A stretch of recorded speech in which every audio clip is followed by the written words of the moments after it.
Assalamualaikum warahmatullahi wabarakatuh. Good evening, everyone. Good evening, Indonesia, and Om Swastiastu. Welcome to our Institute of Global Professionals free webinar. Thanks for joining with us in this wonderful evening and stay with us till the end. The Honorable Madam Malika Maharaj as the first keynote speaker, the Honorable Madam Fal Alino as the second keynote speaker, the Honorable Olaf Committees Institute of Global Professionals, and my beloved ladies and gentlemen. First of all, let us pray and praise to Allah Subhanahu wa Ta'ala. Because of His grace and mercy, we can join together and let us greet and pray to our beloved Prophet Muhammad Sallallahu Alaihi Wasallam, who had brought us to the path of light. I am Windy Puspitasari Suparto from Makassar, South Sulawesi, Indonesia, as the host webinar today and a member of Institute Global Professional. Ladies and gentlemen, as we know that IGP or Institute Global Professional is an educational institution's program to provide social work. We believe that Institute of Global Professional serves students and community research, providing holistic social work and educations for create a proficient generations. We provide effective training and consultations to generate proficiency. So, we expect that you are getting a little bit benefit in a personal and a professional life. Well, ladies and gentlemen, don't forget to share, tag, comments this page, and please like, share, and subscribe YouTube channel Institute Global Professionals. Because your attachment encourages us to do better and best service to our lovely audience. Well, ladies and gentlemen, join us for the international webinar 241 entitled Principle of Becoming a Leader with two keynote speakers, namely Madam Malika Maharaj from South Africa as the first keynote speaker and Madam Fal Alino from Mexico as the second keynote speaker. Life, spiritual, and conscious parenting coach, motivational speaker who has empowered thousands of leaders, teachers, parents, and children to heal, evolve, grow, transform, and unlock their full potential. Ladies and gentlemen, the first keynote speaker is Madam Malika Maharaj. Her background is an admitted attorney of the High Court of South Africa and the managing director of a boutique, corporate, and commercial law firm headquartered in South Africa, with a special interest in international business and property law. She is the non-executive director and company secretary for Endorphin Global, a global management consultancy company. She is a member of the top 100 Global Women Advisor Board for the Global Trade Chamber in the USA. Wow. Well, Madam Malika spends a great amount of time on academia and has established an in-house paralegal training program in the firm whereby she trains and imparts practical legal to enter the legal workplace with practical legal training and acquiring permanent employment. The program is aimed at uplifting disadvantaged individuals in the community. Wow, marvelous. Well, today we invite Madam Malika Maharaj as the first keynote speaker. Please give a warm welcome to Madam Malika Maharaj. Hello, Madam. Good afternoon from South Africa, Wendy, and thank you for the beautiful, warm welcome. It feels like I'm in the same room as you, so thank you very much for that wonderful introduction. And it's an honor and pleasure to be on this platform this afternoon. Thank you. Ma- you're welcome, Madam. So it's time for your presentations today, and good luck. Thank you. Thank you. So, once again, good afternoon to everyone. And I think we have a beautiful topic that we're going to be talking about leadership. And I think leadership is such a wonderful um, topic. And there's so many aspects to it. So, we're going to be talking about leadership. So, let me just get my presentation um, going. Let me just share quickly. If you give me a moment.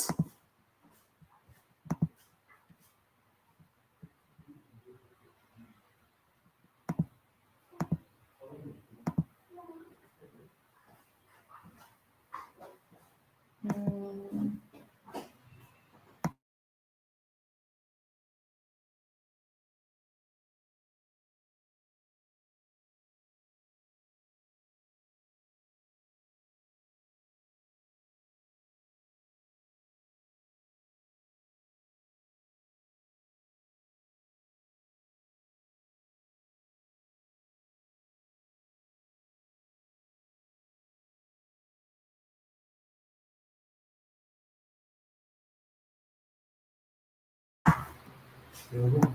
Hi, can you guys see the screen? Yes, Madam. Perfect. So, principles of becoming a leader, and I think, as I said, it's leadership is such a wonderful topic, and there's so many aspects to it. And I think, firstly, I'd like to say before we go into the formal presentation that leadership is constantly evolving. It's constantly staying relevant and being informed of what's happening not only within your personal space but also in the space of what's happening around you with the people that you're leading. So we're going to cover a few key aspects today on leadership that I thought um, was important. And I think, firstly, just going back to the basics, what is leadership? And I think a question leading from this, many people ask, how do I become a leader? Can I become a leader if I'm not one? Can I develop the skills? And leading from that, what are the principles of leadership? Because leadership as a concept, as a way at the workplace or in your personal being, has certain principles that it underlines and follows. And following on from there, I focused particularly on my profession because I am a lawyer, as you all know by the introduction that Wendy has given. So, what are the principles of leadership as a lawyer? And I think this is something that I can speak to quite easily because it is in my space as well. And then I think for the business people, something very important is the principles of leadership in strategy and business. And I also do a lot of work in the business space. So I took these two elements to share, particularly on the legal side and the business side. And then I'm happy to answer if there's any questions that anybody may have. So, starting off from there, let's start off with what is leadership. So, what is leadership? And firstly, leadership is something that creates an inspiring vision, of the future or for the future. So, leaders need to create this vision.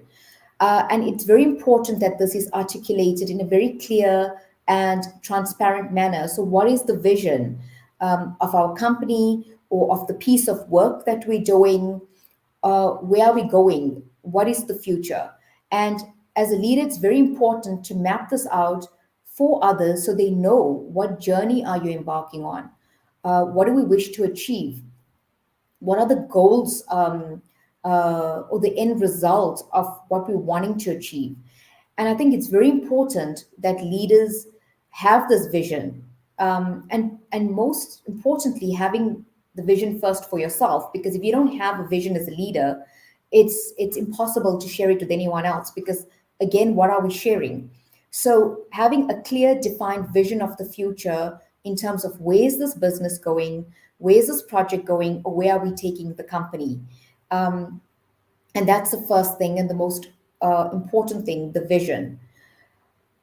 And then from there, I personally believe you have to be motivated yourself firstly.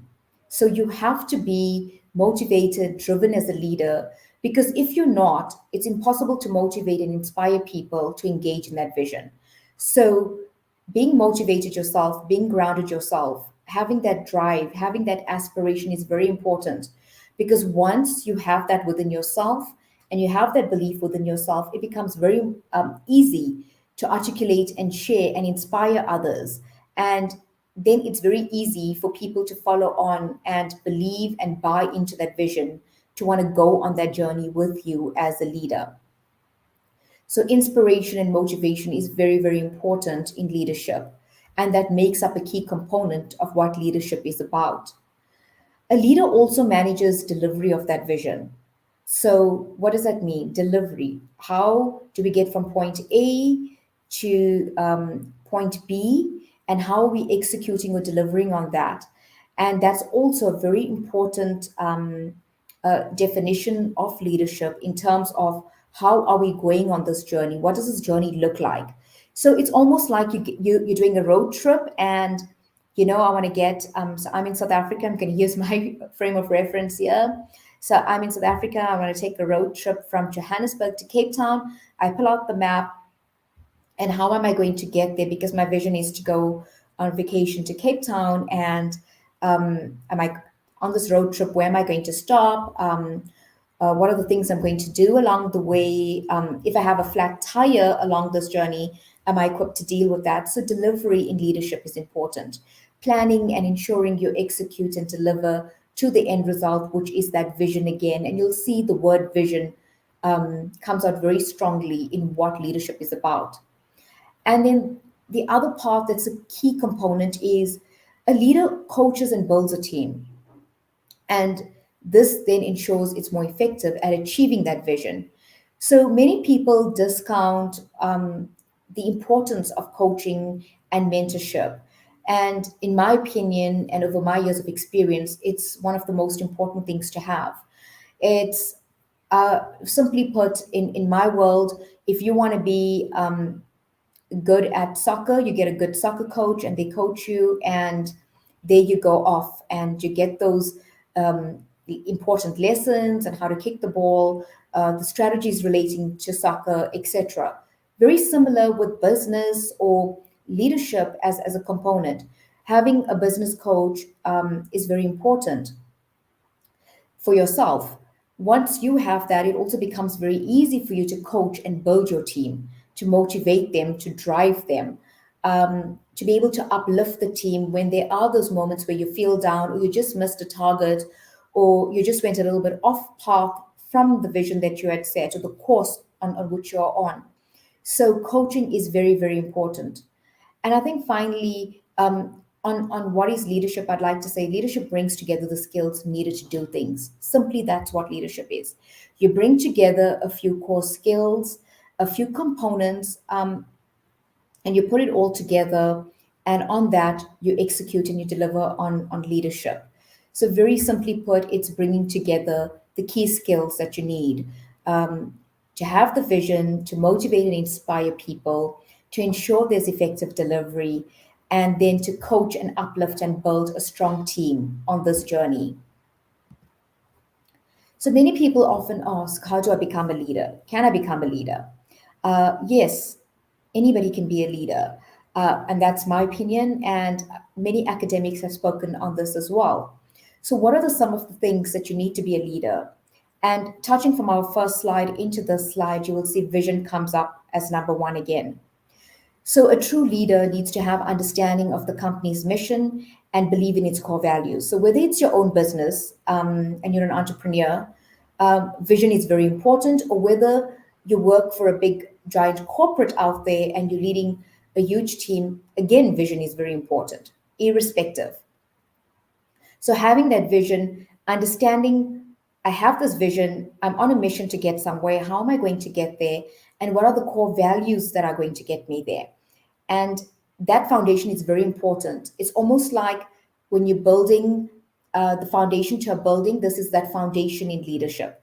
Um, just like how when you're doing a building, you need to have the concrete slabs in the foundation of the ground to hold us. These are what hold the leadership foundation. Um, then influence is extremely important. So when you keep the cultural mainstays of the company at the forefront of everything that you do, um, and again, this is the most important thing, the forefront of everything that you do, you move into a better position to influence because you're not driving a personal agenda, you're driving the goals, the visions of the organization or of that company.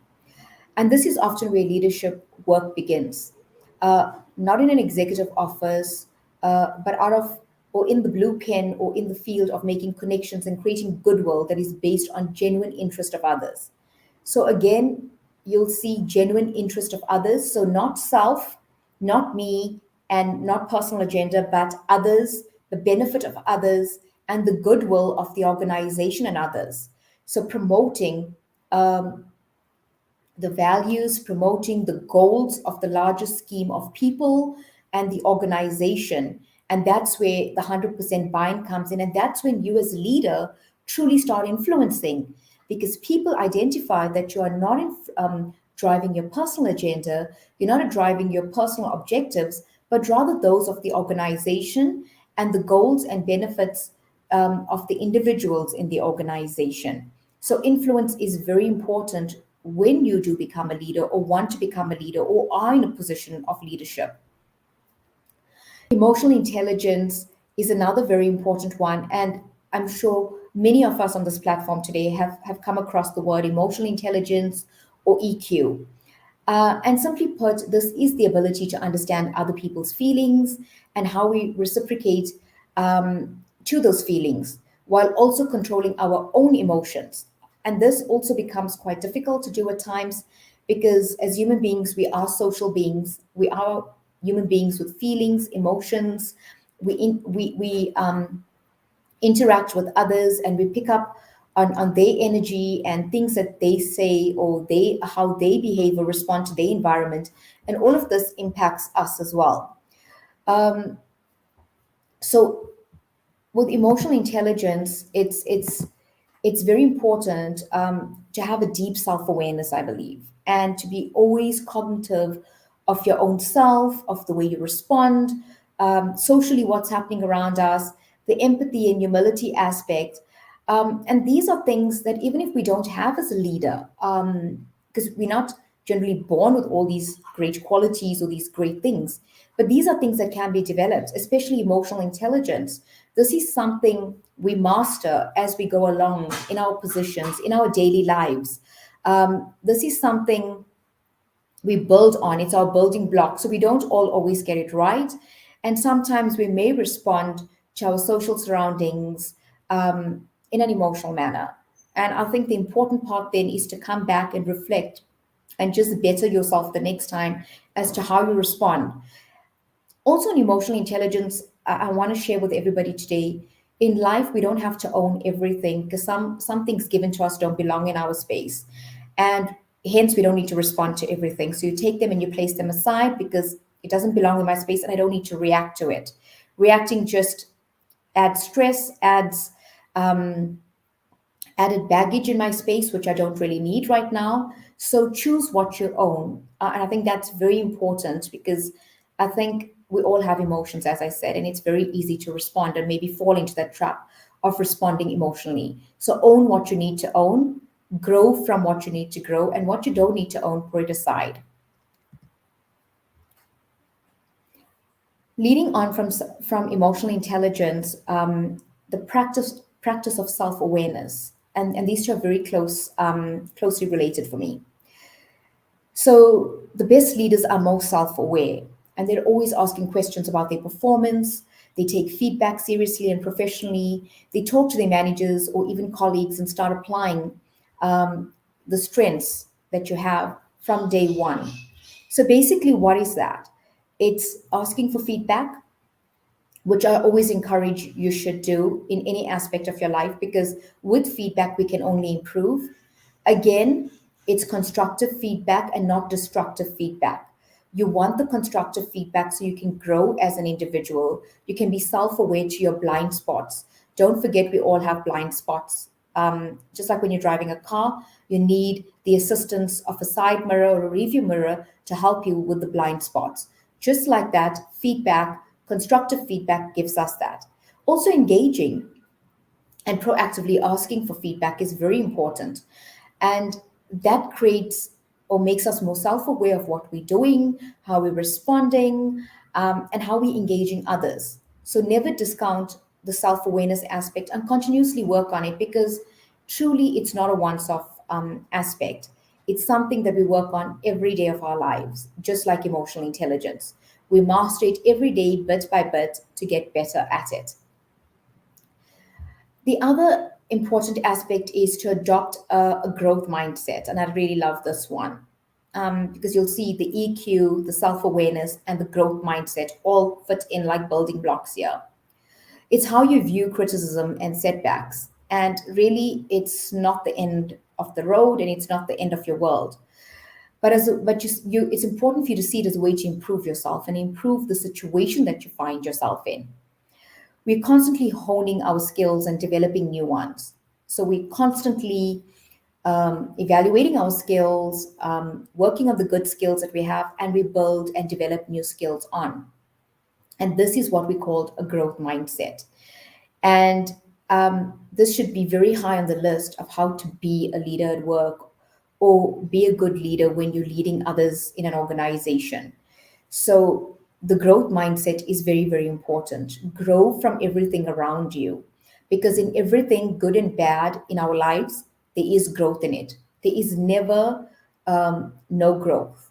And I think that's very important. So if you just for a quick second stop, reflect on your life so far and things that have happened, each of us will find there has been some growth in us and how we've responded to a certain incident in the environment around us or a certain situation.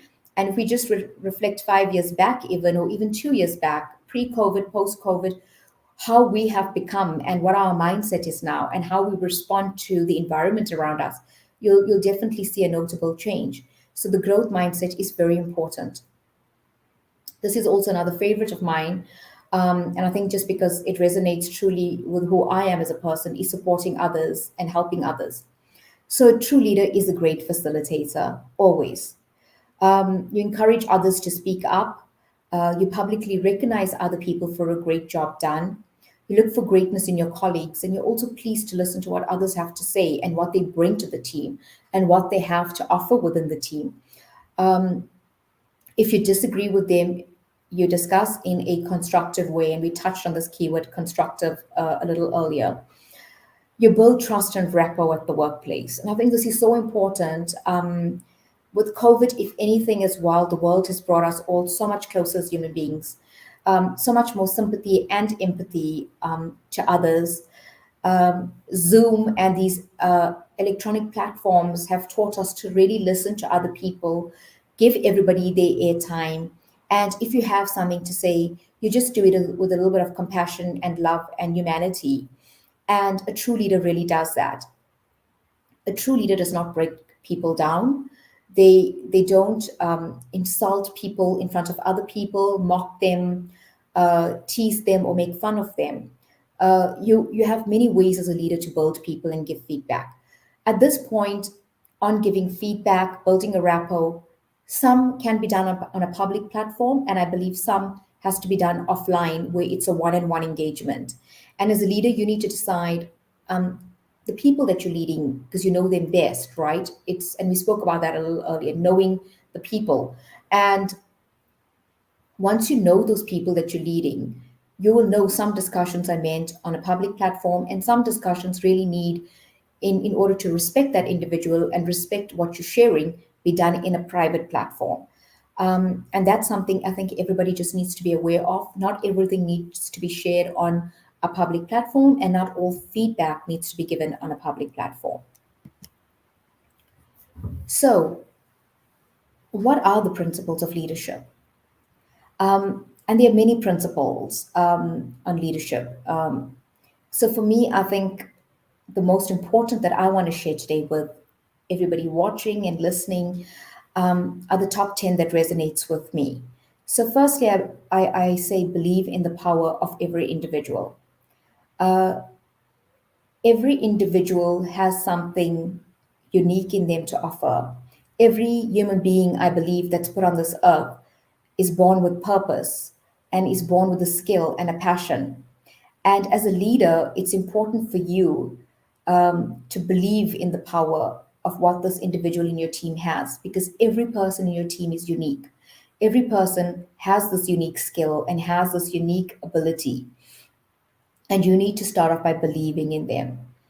If you don't believe in the ability, the power, the skills that your employees, your colleagues bring to the team, then already you're working on the back foot, because that means you don't know them and you don't know what they bring to the team, which then makes it even more difficult for you to want to lead them, which then can result in all sorts of animosities, misunderstandings, and miscommunications within the team. So, believing in that power and understanding that power of every individual is first and foremost. Knowing the people in your team. That's what it is, simply put. Build a we versus I mentality. Focus on people helping each other. And this again leads on from this previous slide where we spoke about supporting others. Very often in teams, you will hear people saying, I did this, I did that, I achieved this, I worked on this project. And in leadership, there is no I, it's we. We achieved this. We have worked on this project. We have achieved the targets. And you do not need to highlight in the we if you help somebody. The helping is in silence, in my opinion, and my belief in leadership. Even if you helped a colleague and you had to push them a little bit along, or an employee, it doesn't need to be advertised. Do not advertise it. Everything is the we concept. We are on this journey. We share this vision. These are our core values, and this is what we have achieved as a collective. Embrace humility. Listen to others. And again, we've said this, and this came out very strongly when we spoke about supporting others. So, supporting and listening to others is very important, and that's a key component of leadership and listening to others. This is a very important principle, listening to others. And on this, I just like to pause a moment and say, we can hear people speaking, but are you truly actively listening to people speaking? There's a big difference. Hearing you and listening to you is very different. So the word is to listen, not hear. Listen to what others are saying, listen to what they bring to the team, and be humble about it when you're listening. It's not where you listen to respond, but you listen to process and then respond appropriately if a response is needed. So that's very important, and I share this often in many of the talks I do when I am speaking about the listening aspect. Fourthly, create an energy to inspire the team, and we've touched this in the opening slide. Inspiration, motivating others is very important, and you need to create that energy. You need to bring that vibe. If you I mean, just imagine you walk into a room and you're like all sloppy, or I'm sitting in a sloppy position and I'm slouching and I'm like talking in this dead tone. I'm not motivating, I'm not inspiring anybody out there to listen to me. So you need to bring that energy. You need to inspire your team. And at this point as well, I just want to add something. Leaders also get tired because you're giving so much all of the time and you're uplifting people. So it's important to take time to recharge yourself. It's important to do things that uplift you and keep you energized. And for each individual, it could be something very different. It could be meditation, it could be yoga. Maybe it's just check out and watch a Netflix movie. It could be anything that brings you back to recharge. So you could go out and inspire and motivate people to do the things that they're great at doing. Again, as I said, everybody has a passion, they have a skill, and everybody is good at doing something. Fifthly, make decisions consistently and find a framework and use it. So make those decisions, don't procrastinate, and be consistent in those decisions that you make, that it eventually finds itself into a framework that you can use, you have best practices, and others in the team can use going forward. And that way, you're passing on leadership knowledge, leadership best ways of practice, and you're just creating intelligence within the team and a nice little framework for everybody to follow. In this framework, also becomes the clarity of the vision as you move along. And the vision is the aspect we spoke about that was so, so important when we were defining leadership. So, this is now the talking of that framework that's leading us to that vision and that journey that we have put out there. Understand all the stakeholders involved. In leadership, this is very important because often we think this is our world, a little circle, and it's only stakeholders in the circle, and that's incorrect. Our stakeholders are internal, they're external. There are other organizations in the external, there are regulatory bodies. There are so many stakeholders depending which industry, which field of work we are in. And a leader needs to be cognizant and take all these stakeholders into account when leading an organization, when leading any business or any group of people, so that no stakeholder is left behind or feels excluded. Remember, stakeholders are also a very important part in our leadership journey because they influence internally and externally. So, having those understanding who the right stakeholders are and what value they bring for us is very, very important. Respect and honor technology. I think, I actually laugh when I say this because even those that didn't know how to use technology to its optimum, I think with COVID has learned this. So, respect and honor technology. Everyone is saying we are in the industrial revolution right now with COVID and it has started. So technology is very important. So respect what it can do. Today, there are so many of us sitting in different parts of the world on this platform, sharing on this beautiful topic. I mean, many years ago, it would be like we all have to be in the same room. So technology has taught us we can do great things, we can do wonderful things. And this is something we need to bring to our teams to encourage them to use technology, see what are the beautiful things technology can do and use it, share it, grow our teams with this aspect. Love and study people. I think that's very important. Having respect for people is the first thing, and then just having a love for people. I believe if you don't like people or people are not your favorite thing, it's very hard to lead them. So having that love for wanting to work with people and studying those people every day to know what they're going through, to identify when they are in their lows and their highs, and knowing what makes them tick, knowing about their families, understanding what their personal circumstances are. That's the study of people. So having that love, studying people, knowing your people in your team is very important. Think like an economist. So it sounds very business almost, very like, think like an economist. Am I thinking about profits and losses?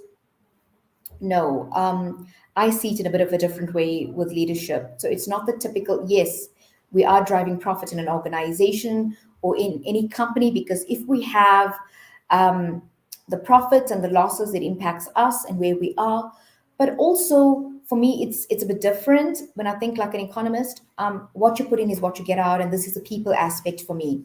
The people aspect is very important as well. So if your people are on the right journey, if you are investing in people, you will get the desired results and you'll get the profits that you need that you're working towards. Even if you are going through a drop financially in the company, if your people are there and those foundations are absolutely correct, it'll help you ride that wave out to the best of your ability that you can and manage your people as well. And then I think the 10th one, live with an abundance mindset. And with abundance, I always put in the concept of gratitude, because I think just having gratitude for what you have grounds you.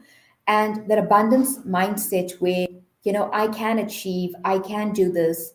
And when I can do it internally, then the we comes out where we can achieve this in abundance, these goals, and meet our targets. We can steer this tough course that we're on with COVID. So these are the things that the abundance mindset actually allows you to achieve, which I think it's very important to have. And of course, just having a grateful heart, because when you're grateful and positive, your team sees this, the people on the journey see this, and everybody follows, and they want to follow because they believe in you. So I said I'm going to talk about the principles of leadership, and me as being a lawyer, what's important in leadership as a lawyer, and these principles, right, to my profession. So, if there's any lawyers out there listening or watching today, I'm sure you'll identify with a lot of these principles that are on here. So, if you're a lawyer and you're leading your law firm, or you're leading other lawyers, or uh, you're a corporate lawyer in an organization and you are the leader there, you will note integrity is right at top. So having integrity is very important as one of the principles. Just by virtue of the profession of being a lawyer, integrity is important because you are seen as somebody who's controlling, who's upholding the values of the legal system, who's bringing law, order, and justice. So integrity is very important in what you say, how you behave, and how you conduct yourself, because people look for this by virtue of the profession. Having good communication skills, and I think that's very important as a lawyer, but also good communication skills, not just as a lawyer, I think any leader. Having good, clear communication skills so people understand what it is that you're trying to communicate, what is our goals, what's our vision, and translating that into breakdown or breakable components that the team can deliver on. So communicating clearly and having good communication skills is very important. Um, the other one is sound judgment, which is very important to me. Having sound judgment is very important because with sound judgment, comes that ability to make the right decisions, the ability to to also give that judgment to other people, right? Because they look at you as a professional to give the sound judgment in what's happening around us. So, what is the right thing to do? How do you make an informative decision? How did you come about that decision? And sometimes I think by virtue of our professions, you're placed in a very difficult position to make that judgment call. And as a leader, sometimes you don't know if it's a right call or the wrong call. And all you can do is base that on your experience, what is happening around you, and what has happened around you. So sound judgment is very important. Collaborations, and collaborations comes in for me very closely with good communication skills, because collaborating is again a collective. So if we have good communication skills, we're communicating with our teams, we're involving them in the process, that's collaborating. It's bringing people together, it's taking feedback, and we've touched on this on the previous slides, which is a common principle of leadership. So collaborating with our team members, with external parties, with subject matter experts, and I don't think we must even discount the subject matter experts out there. So collaborating with all these pillars is what builds these principles of leadership, and especially as a lawyer. But you would see a lot of these fit a lot of other principles of leadership. Assertiveness. So assertiveness should not be confused with being aggressive. There's a very fine line between the two. So asserting yourself in terms of, as a lawyer, this is the law, and if you deviate from it, you're breaking the law, and articulating that clearly to somebody and asserting that fact that, look, you cannot take the life of another person, it's wrong, for example. Asserting that because it's the law.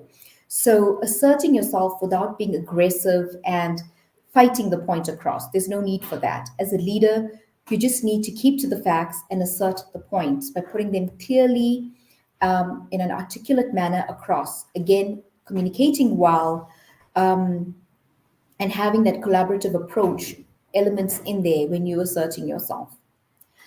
I know this is an odd one for many people because I don't think everybody thinks lawyers can be creative, or there's any creativity to law or to lawyers. But yes, there is. So creativity, and yeah, don't get it wrong. We're not recreating the law, being creative with the law to bypass the law. It's definitely not that. It's being creative in terms of how we do our work. So yes, creativity in, can, with technology, can I shorten the space of what I'm doing with creativity? Can I create my templates that will speed up my work? With creativity, can I go online and run my trials as a lawyer, which in South Africa we are doing? We do online trials at the moment since COVID. So that's creativity. So be creative, find new ways, be innovative. So if you can be innovative in law, I'm sure you can be innovative in any profession. So find that creativity to bring maximum productivity. Client centered, being a lawyer, client centricity is obviously very important because as lawyers, we deal with clients on a daily basis. We are, by virtue of our jobs, just interacting with people, talking to people. So be client centric, understand your client. And this again, we all in any organization work with clients. Clients drive our business. We need clients to do our work, whether they're corporate clients, whether they're individuals. But clients, all businesses have clients. So understanding your client base, understanding their psychology, understanding what works for one client may not work for another client. And how do you then tailor this to deal with people and deal with your clients? Being detail orientated. So by law as a profession, it's a very detail orientated process. We deal with a lot of details, a lot of facts, a lot of history on cases, and what's happening with that matter. So paying attention to detail is important. But also I think this applies not only to lawyers or the legal profession, but detail orientation or being orientated applies to many of the professions out there. Just remembering the detail, being cognizant of the detail helps make leading that team a lot easier as well. So, this circle of principles that I've put up on the screen today speaks to my immediate profession, which is being a lawyer. But you'll see a lot of these things or these principles can be pulled out, if not all of them can be applied to other professions because it is a common theme or the common values of many of the professions out there. Okay, so for this one, I put a little diagram up, and it's now the principles of leadership in strategy or in business. So, again, whether you're an entrepreneur or you work in a big corporate or a small company, these are some of the principles that I think you need to be aware of and practice. So, firstly, distribute distribute responsibility. So giving responsibility, a leader does not take everything upon themselves. Again, it's not the I, it's the we. So distribute, empower people in your team, give them responsibility, give them something they haven't done before, and see how they fare in that, and guide and coach them. And that's your job in that. That's your role and your purpose as a leader. So give responsibility and engage and encourage people to take responsibility within the team. Be honest and open about information, and this again, people speaks to vision, speaks to sharing. having that transparent blueprint that you share of where we're going and how we're going. So be honest, be open. If something is going wrong, share with your team. So you manage corridor rumors, you manage, general office gossip and what's happening. So because they're getting it firsthand from you as a leader, right? And they will respect you for that because you're sharing in a transparent manner. And isn't that what we all want in all our jobs that we do? If something needs to be known, that we all know it and we know it with honesty and transparency. So that's very important. Create multiple pods for raising and testing ideas. So whether it's a simple thing like your morning team meetings, whether it's your monthly meetings, whether it's your WhatsApp chats that now many teams are on, and it makes communicating easier. So use this to create platforms for just raising ideas and testing ideas and putting it out there. Um, any idea that comes from anybody in the team should never be discounted. Encourage everybody to share because you never know when you're on a journey um, to the higher self, to a higher organization, to a top performing organization, which small idea or what may seem insignificant at the time might be the breakthrough idea. So, this is very important and don't discount it as well.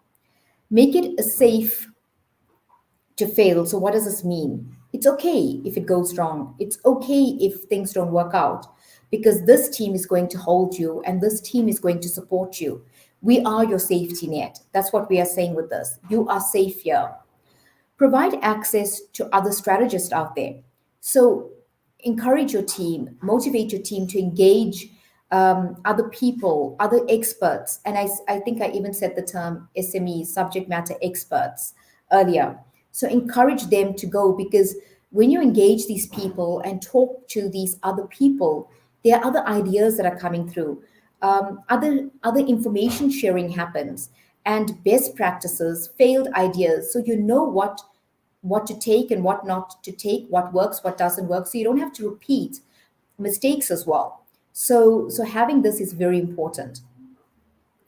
Develop opportunities for experience-based learning.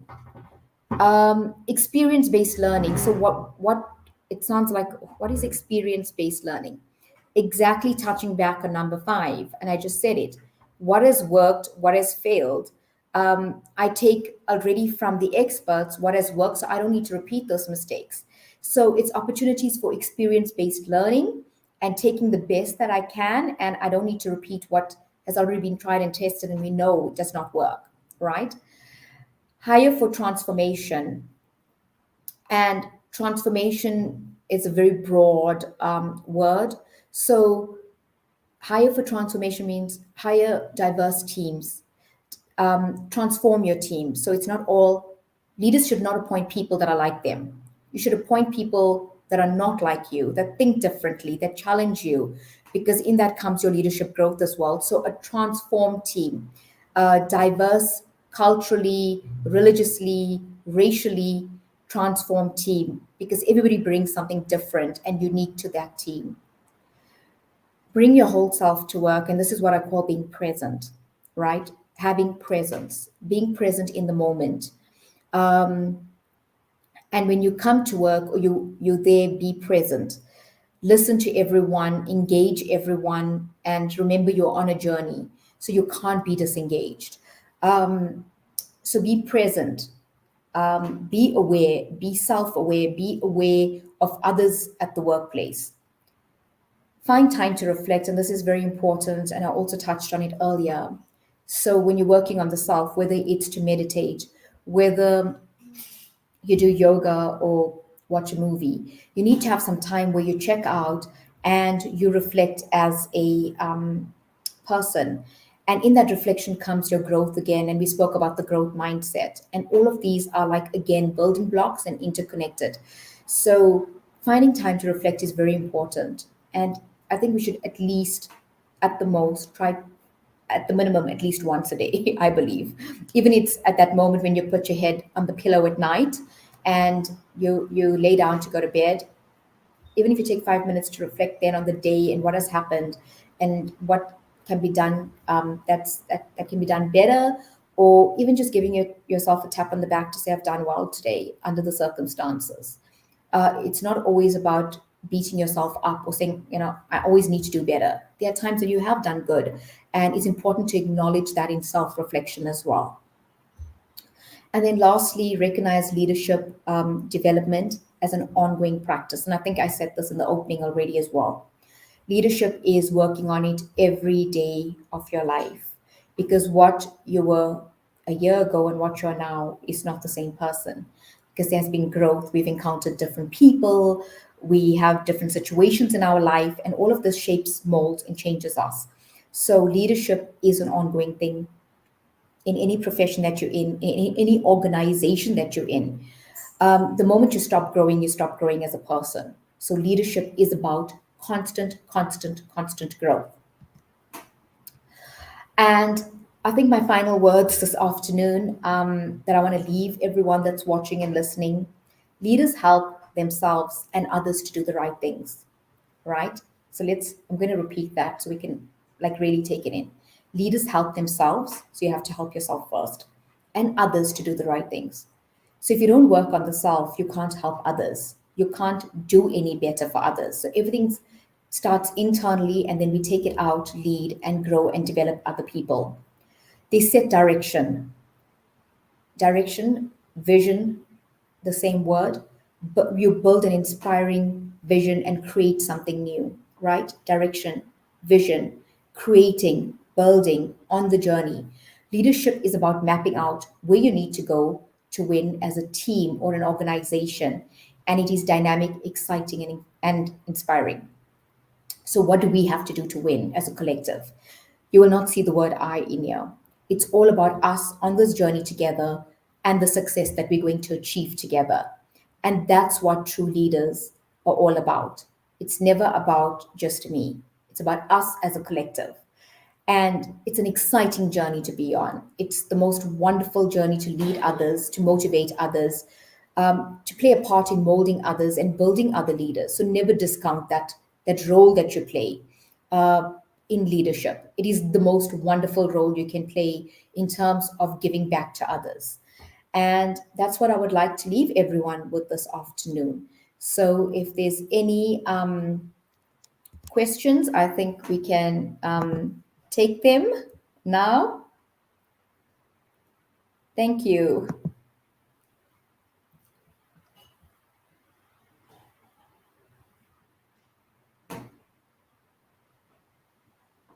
Valuable time because you have done to share your knowledge and your experience about how become a good leader, what are the principles of leadership, and then principles of leadership as a lawyer and as an entrepreneur. We should be understand the principle of leadership in strategy and a business. Thank you so much. Thank you. Thank you. Okay, ladies and gentlemen, after her speech, please thanksgiving of her speech and presentations. Well, for the second keynote speaker is Madame Fal.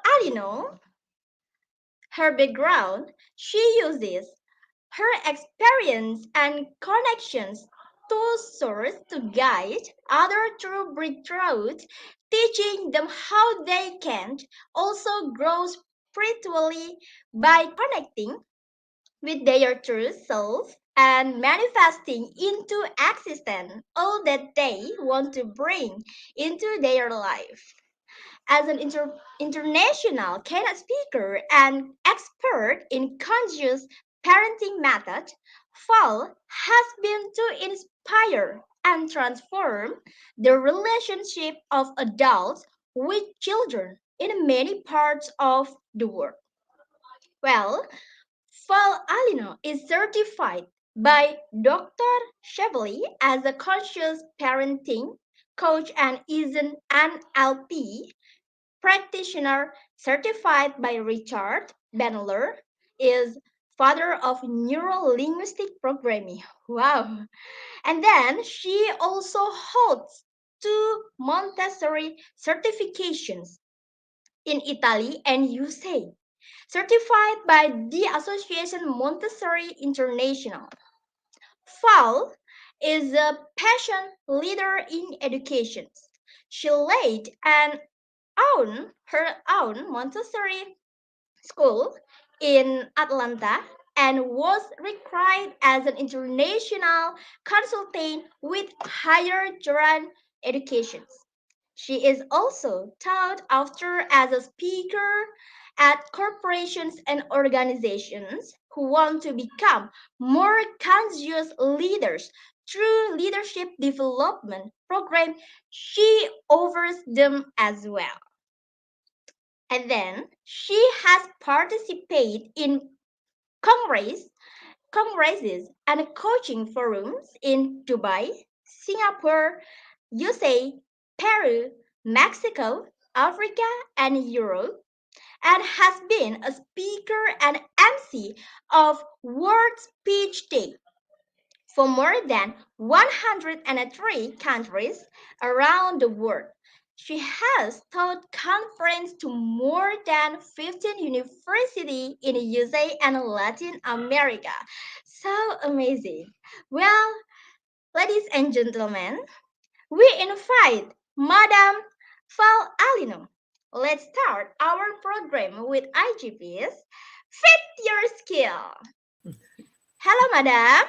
Hello, hello. Thank you for that beautiful presentation, Wendy. Your energy is contagious across borders and countries. And I am so honored to be here for a second time with Institute of Global Professionals. I have loved everything that I've lived through your organization and everyone on this platform. Thank you. And how can I even start after the words of my new friend and family, Molika? She was amazing. I know most of you agree this is my honor to second her presentation. And actually, a lot of the things that I was going to say are totally in line with everything that she said. And you know why I'm super excited? Because in this journey of leadership, we are put in situations where we have the opportunity to grow, see a different point of view, and take your life, your day, or the particular situation in a complete different direction. And I'm going to be honest and bold. I've been traveling for the last month and a half straight in a speaking tour, actually in Peru. Just arrived last night from Mexico and Atlanta. My computer crashed and my presentation is not showing. And part of being a leader is, how are we coping with these situations on a day-to-day when things are not going your way? I know everybody's expecting the PowerPoint, and I have a beautiful PowerPoint that I will share later. But for some reason, the universe has conspired for us to know that flexibility, resourcefulness, problem solving is a must in leadership. And perhaps after such a beautiful and thorough presentation of my dear friend Molika, it's my honor to take my presentation and shift it to also share some personal experience, because I know for a fact that everything that we can share in data, in tools that we can share through our own experience as leaders, and for me as a public speaker, inspirational person, is beautiful. But when we put some inner reflection, when we share some valid testimonials, it is as powerful. So for my first point is, I want to invite all the leaders out there to know that being flexible, to shift the direction of your vote if the current is shifting you, you can paddle and take the boat back. But sometimes if you just put the paddle inside the boat and trust that for some reason today we are here with our own spirit and sharing and backing up the experiences of Malika in her presentation. So I want to share a little bit that in my last live presentation in Peru, it was actually about leadership. And the first question I asked, and I ask everyone watching this now or later, who in the room is a leader? I'm asking now. Now you will be answering inside of yourself. In the live presentation, I asked people to raise their hand.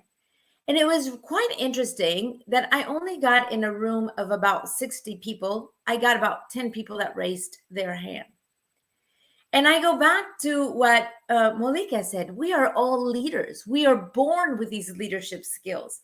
What has happened is that throughout our life, we might have allowed someone to dim our light.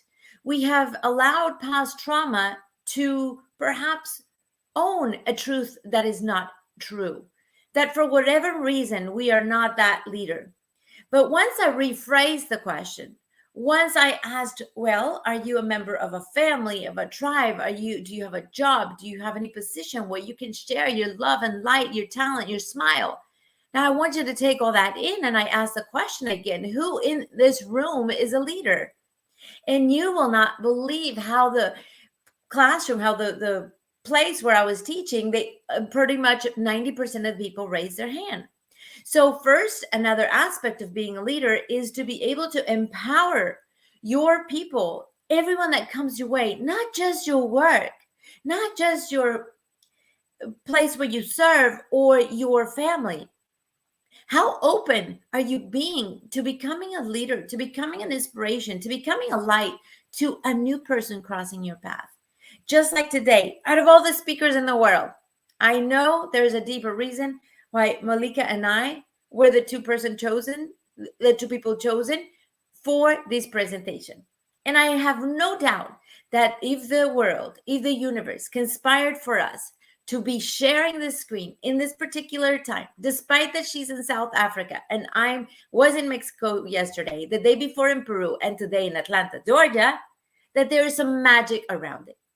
So another aspect of leadership, I want to inspire you. I want you to be open to creating magic. But Val, what do you mean by magic? Come on, give me those terms. Give me those terms that we can all understand. Magic just simply means that you are present, that you are whole, that you are doing all that inner work that Molika shared with us, that you take that time to be present, to understand your feelings, your thoughts, your emotions, to be able to be balanced so that you could be a channel of universal love to everyone that crosses your path. Leadership is actually not just about actions. It's more about actions than a position, actually. So what do I mean by actions? Asking yourself, doing a self-evaluation. How are you living your life? Are you having a vision? Are you supportive? Are you empathetic? Are you loving, understanding? Are you allowing others to shine their light? Everyone is a leader. Everyone has something to share. I second that when my friend Molika said that. I almost wanted to say, yes. The situation that changes is when we allow others to think that they don't have something to gift, that they don't have something to share.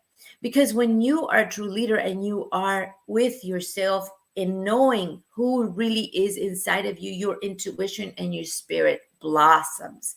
Your wings expand, not to fly away and reach the heavens or the highs.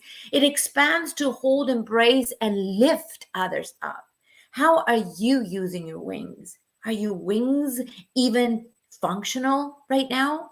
Or are you in that limited belief that knowing that those wings have been stepped on, your feathers have been plugged, and you falsely believe that you can't be the leader that you already are? So lots of self-reflection. Yes, meditation is a must, absolutely a must. And as we know that this spiritual inner work that is inside of us will be a reflection of what we are seeking for the future, for the people that are crossing, is how everything will evolve with more greatness.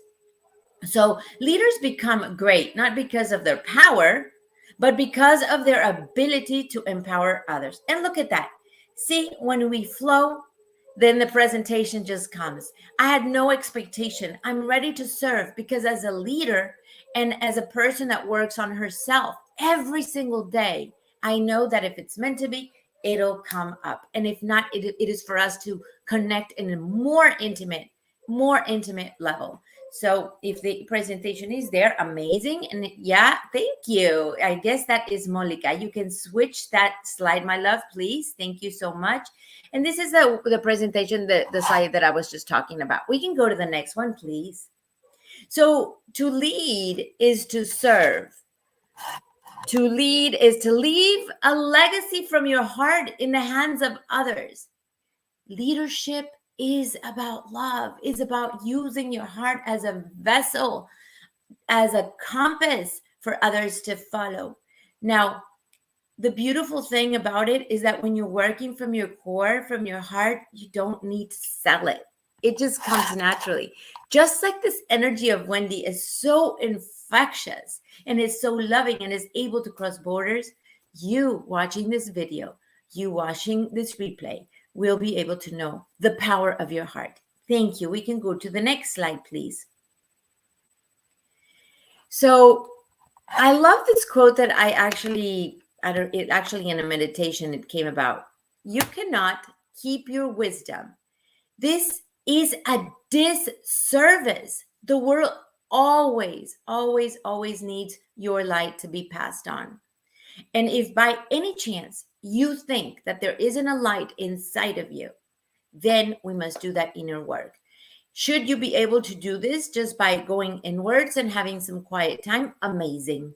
But part of a leader is also meaning raising your hand when you need help, when you need somebody else. I'm also a coach. So a lot of times it's always self-analyzing that I also need my own coach, my own spiritual coach, the people I have in my team to help me keep on this transformation of self. Because in our ideal world, I invite you to think of yourself like a book, but you are not the story that is built in the book. You are that blank page that arises every morning for you to be your new version, because we want to deconstruct the old self. We want to be able to know that these new pages that will be written are those that are real, that are legit, that are authentic and transparent. How much, I ask you now, are you willing to see that every day of your life is an opportunity to just be reborn?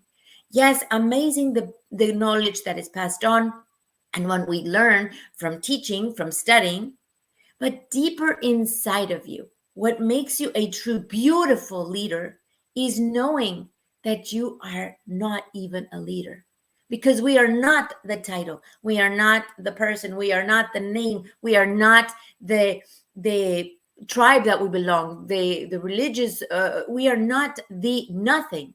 We are not the country we are from. We are just a blank piece of paper ready to reinvent ourselves on a daily basis, grow from the experiences of others, grow from those leaders that are in your tribe, that are crossing your path, that for some reason you might not be able to see in their eyes because we're so busy being that perfect leader.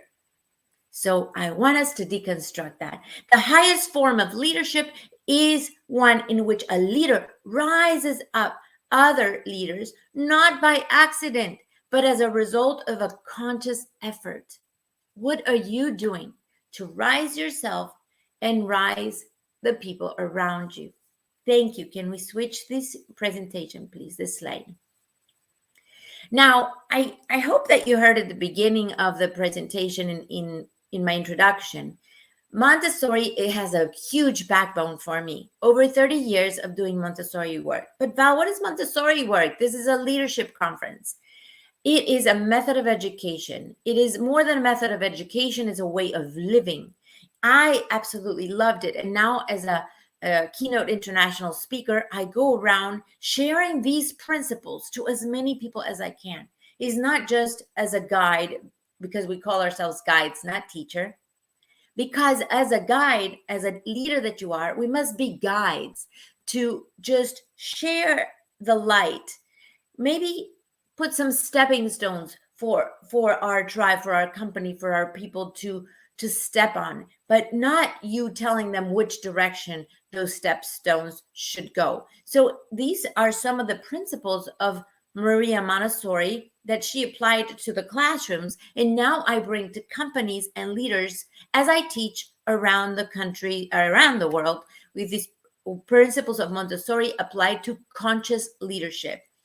It is important for us to have a prepared environment, whatever it is, whether you have an office and make it beautiful, whether I do a lot of service work and we are in the streets feeding the homeless, that is also a prepared environment. How are you preparing that environment to be of service to them when we bring the food, when we have opportunity to speak to them? So preparing your environment and preparing yourself is are two principles that are super important as being a conscious leader. Freedom of choice. We do this in early stages in the classroom, but it also applies to that conscious leadership in companies. When, for example, we allow our employees, I don't even like the word employees. See, I start recognizing how heavy or light my words are through neurolinguistic programming. If you're already thinking they're your employees, it really does bring sometimes a more lower vibration or negative connotation. I've always in my school, when I had it for over a decade, it was my family, not even our family, as my friend Malika was saying, it's not I, is we are together. So my community, our community, allowed people to choose. If we had a certain project, that when I see that my tribe, my family chooses, I can see their interest. Are you allowing yourself to build opportunities so that your community, your family has opportunities to choose? How much can you learn from a person when you allow them to choose what they like, what they're good at, the risk taking of a certain aspect that you're trying to resolve, how they involve others? You see, actually, even leadership skills. So allow people to choose. Also, we want to foster independence. This is actually one of the main principles of Montessori, independence.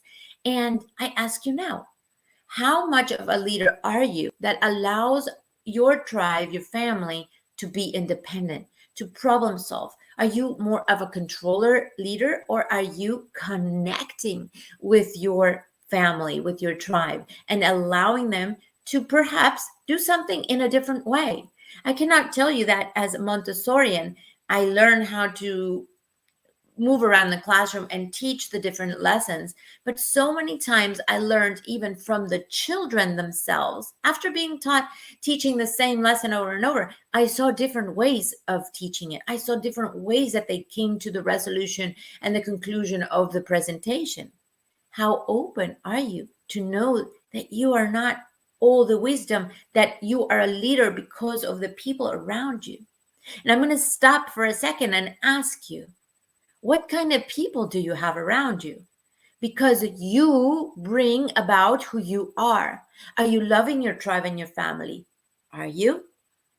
If you do not, if you are building a company or you have a business where you are not happy with the people around you, it is not the people, my loves. It is not the people. It is us. We must take that pause, maybe some time off, to be able to reassess. Why are these things happening in my organization? We want to allow them to also have that problem solving aspect, as I mentioned when you're fostering independence. Respect their own way of thinking, their own way of producing. It might not be in your time frames, but allow them to absolutely just like explode of creativity and joy. When you have a project and you're allowed to navigate it with your own spirit and talent, how much more will you enjoy it? How much are we allowing our tribe, our family slash employees, I don't like that word, to blossom in a different way? Develop intrinsic motivation. And this is one of the principles that I love the best about Montessori. We do not, and actually in conscious parenting and conscious leadership, We do not bribe our employees or our children. If you do this, then I will give you XYZ. How can we promote that intrinsic motivation that people are there for you, for your organization, with you demanding anything? I have to tell you that in our little school, well, it wasn't that little actually. We had over 115 families. I never had a, what do you call in English where you click in the timer sheet. I didn't feel the need that I needed to control my staff to see what time they came in and out, because I know that they were leaders within and they were here for a reason. And I believe that they came to this particular school and to work with me because they resonate with my spirit and vibe. I never had that little machine. And I want to tell you something. I never had to call anybody for being late. In fact, I had to call on people for staying at school too long. How creative are you willing to allow the spirit of your family and your community to rise from just seeing how passion, compassion, and live and enthusiastic and vibrant, and they're just a reflection of you. So we want to also understand that when you are just when people are just producing results because they're going to get a bonus, how much are they generally there for the reason of being in your spirit and you and the mission of your organization, and how much is it because people a lot of times are just needing the income and will just be in your company because they need that bonus? Lots of questions, lots of introspection. I leave you that with thought for your spirit. We want to also know that we can learn from our peers. And in Montessori, it's a beautiful principle. In fact, in the classrooms, we have mixed age groups, 3 to 6, 6 to 9, 9 to 12, 12 to 18. And why we do that is because the young child or the young leader will look up to the older one. And when the older one serves as an inspiration to the younger one, then they become with a beautiful self-esteem and empowered. So please allow this dance to happen between generations, between people from different countries, that they can emerge and share flawlessly to the growth of their spirit, and then so your company. So we can go to the next principle, please, because I already spoke about the adult being the guide, not the teacher, or the leader just being that guide as well. So these are more Montessori leadership styles that I love introducing as conscious leaders that we are, conscious leaders that we are, and those who will become by being inspired by these two beautiful presentations. The leader observes and believes in people and trusts that they will provide the solutions needed to achieve the results. How much are you trusting your tribe, your family? It is respects and is respected from connecting, not controlling. We already spoke about that, so I'm going to go by to the next point, which is it is orderly and punctual. And this is why I didn't need that machine to clock people in and out, because I was always there on time. And it's self-motivated with intrinsic motivation. We talked about that as well. Now, I love this one. It is abundant and supportive. It generates in others the free choice and choose their own path. And that is gradually unnecessary because you're empowering people is amazing. And I want to share really two stories around empowering people and how you really become a leader when you are not needed. When your presence and what you have taught and your heart has already embedded in the spirit of your tribe and your people, and that you are not needed to be there. And there's one story around the nonprofit that I serve here in Atlanta. It's called Food for Lives. And the leader is amazing. I have served in many nonprofits. And this struck me. When I came into the kitchen that they were cooking to feed the homeless. Of course, I wanted to follow all the protocols, and I see that they are cooking. I don't know. It was actually Indian food. I was blown away. It was for homeless, and everything was organic. Everything was clean. Everything was spectacular. It's not about serving others based on whatever's left over because they are homeless. What quality of time and spirit and things are and activities are you providing for your people? So that was my first shocker. I was like, this has to be amazing. And when I asked Veda, that's his name, how should I mix, like, what is the recipe? And he said to me, dear, if you have come here is because we are honored with your heart and spirit. Surprise us with the magic of your heart and create whatever feels right to you. I said, no, but I don't want to mess up the food. Limited beliefs coming down. How many limited beliefs come down? Now they come down, but now I recognize them, shift them, say, thank you. Thank you for coming. I understand I need to do a little bit more of inner work, but I don't need you. Please go. And I breathe 3 times and understand that I have the power to share my love and talent with that particular recipe, that particular moment. So that is a beautiful, beautiful, beautiful situation when you have a leader that allows you to, your own creativity and believes in you before you even start. And the other aspect that I want to share with you is actually my first staff member of my school. Her name is actually Elizabeth.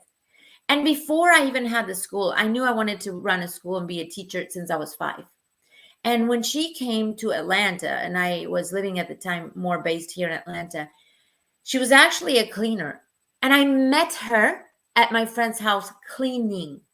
At the time, I didn't have the money to tell her to please come and help me clean my home.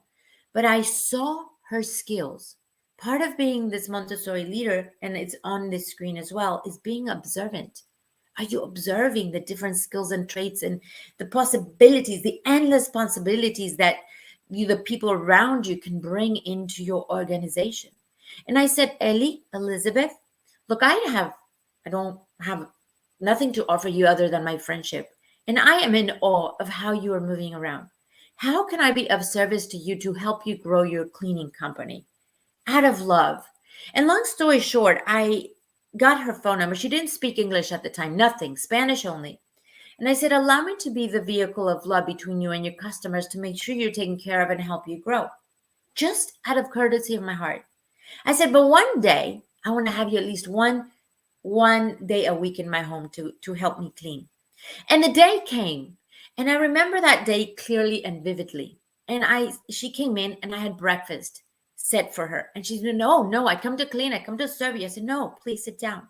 I said, Ali, I want you to know that someday I'm going to have a school.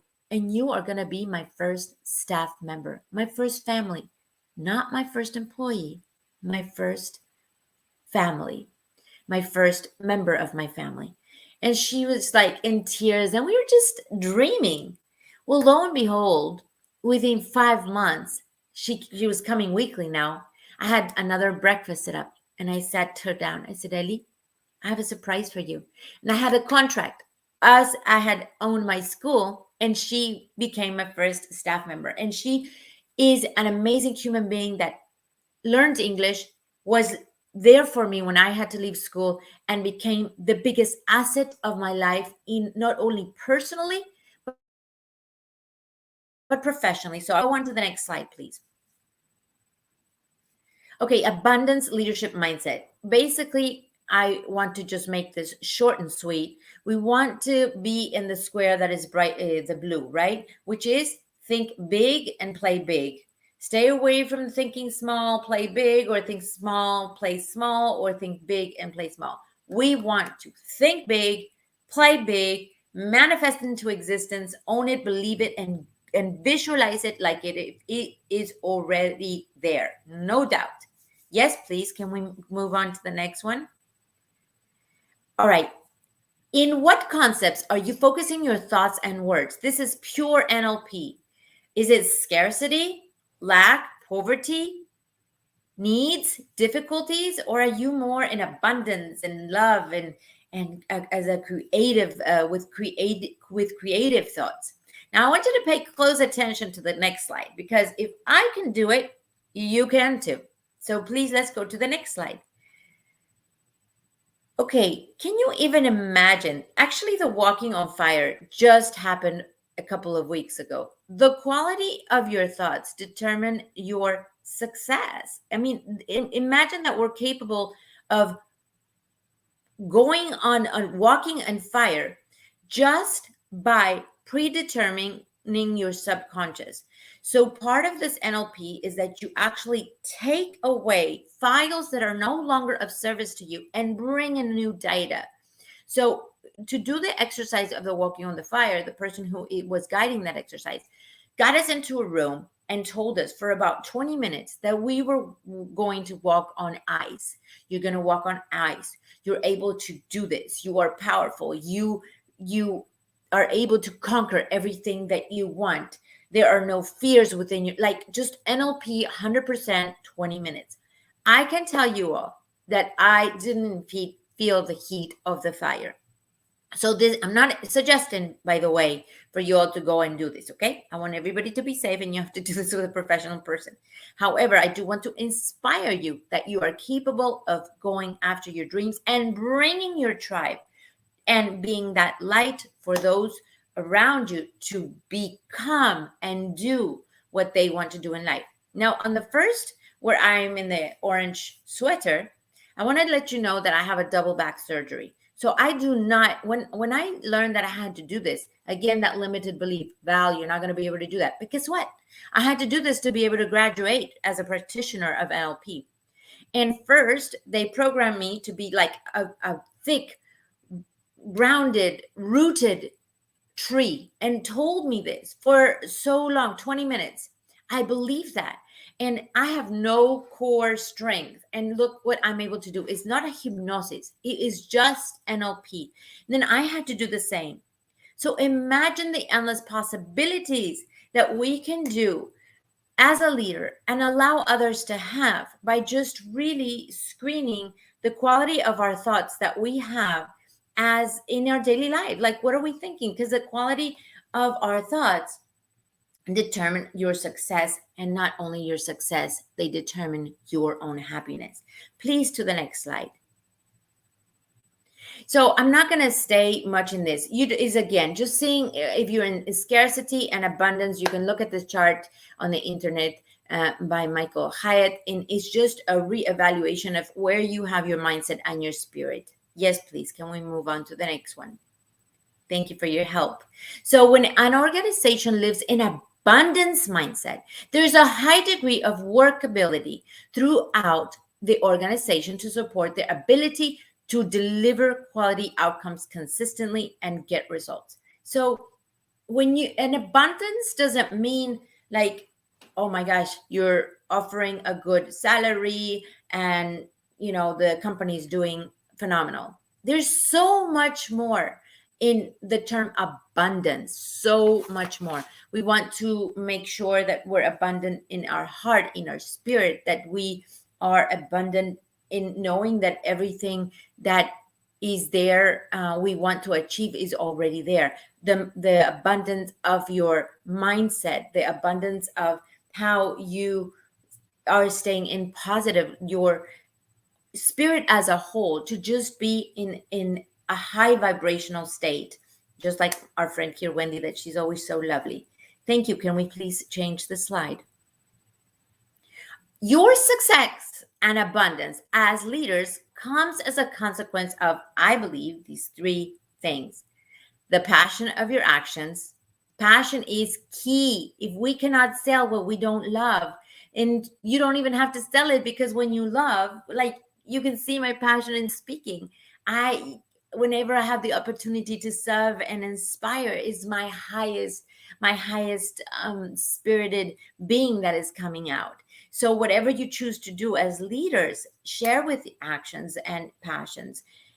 It is also a consequence of your healthy relationships. Who do you have around you, as I asked before? And if you need to put a pause in those relationships to grow your spirit with love and compassion, take a pause, or why not shift relationships.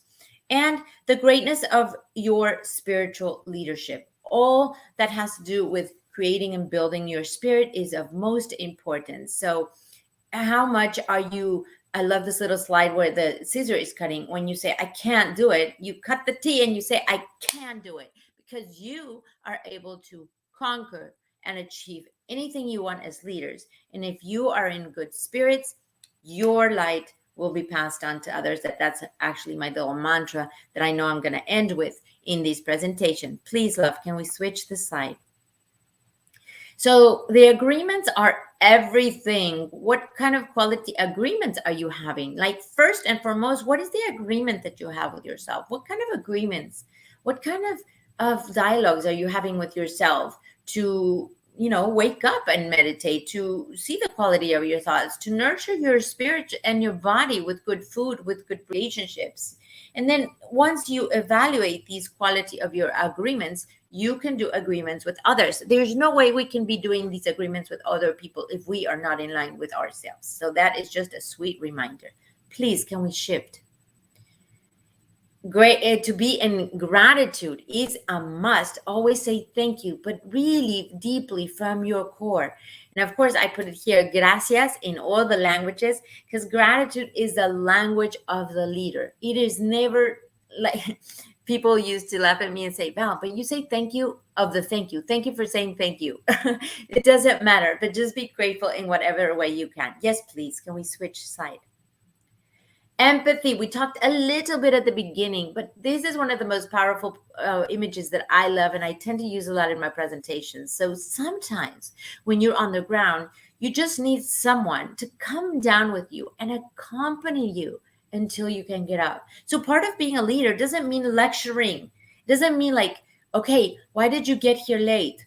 I told you that this presentation had to be done at 8 o'clock and it's 10 o'clock. How much are we in spirit to know if our loved ones, our family, our tribe, our staff members have some sort of hardship? What would it take for you to just sit and observe as Montessori principles as I share? And you will have so much better results by connecting with the heart and perhaps saying, Wendy, I've noticed that you tend to be on time, but the last 3 days, you have not made it on time. Are you okay? Is there any way I can be of service to you? Oh my gosh, how much does that shift? So that gives you an opportunity, a window to be in the same vibration and frequency and support your people in a different way. So please be observant and show lots of empathy. Please, next. Service expands your wings as leaders. I cannot tell you enough. If you are having a hard time connecting with your staff, in fact, if you're having a hard time connecting with yourself, go out there and serve. Service. I cannot even speak. I probably need a whole 3 hours to talk about service, because the only reason why I'm here talking to you is because service has saved my life. When I was in the deepest depression of my life and people said, you can't serve others until you are well, look at you. I let that go, and I used my broken heart and my brokenness to serve others. And that's when my full spirit came. My feathers of my wings got repaired. And now this image that I took in LA is one of my favorites. So where are your wings, and how much are you willing to expand by being of service to others? And service is really a way to also connect and see leadership traits and so much more within your team. Yes, please. So this is my favorite. I always speak about this. Be the light that you want to see in others. Just be that light. Help the others bring out their own beauty, the beauty inside, to share with your team, with your family, and within themselves. I want to end with full gratitude. I believe I have another slide, please. Maybe just of sharing my social media. You can find me as valino.com, and in YouTube and Facebook and Instagram, Val Alino Coach. And it has been my absolute pleasure to be here. Thank you for everyone that has helped me be able to be of service today, with or without a presentation, because there wasn't a point of view at how it was going to be. Molika, thank you so much. and I'm here to answer any questions. I hope that you can take at least 10% of this presentation and share it, because when we share, we are expanding the light.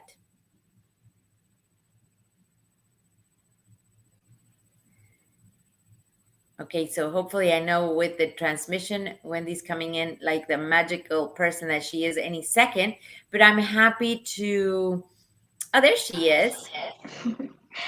Okay, thank you so much, madam, for great materials tonight, and thank you so much for your valuable time because you have done to share knowledge and experience for principle of becoming a leader. Even though in the beginning you have a problem, but everything looks perfect, and this material is very interesting. Thank you. Thank you. Well, ladies and gentlemen, after her speech, please thanksgiving of her speech and presentations. Well, for the next sessions, we open quiz competitions. Then I will guide you to read some quiz and I will give you informations who is winner later, and that we open Q&A or questions and answer all of you guys. Okay, so let's start.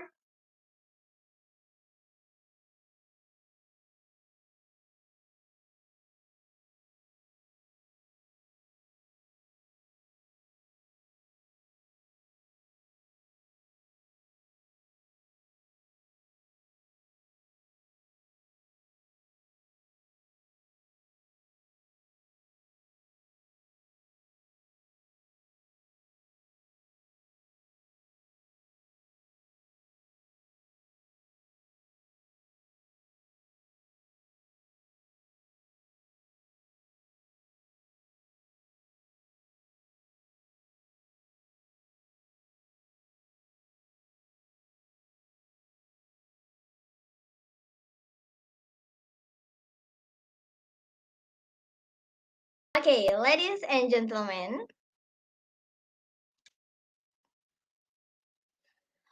for the next sessions, then I will guide you to read some quiz and I will give you informations who is the winner later. And let's start.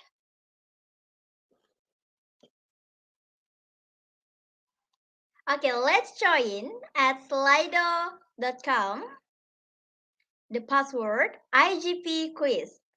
Let's join everyone.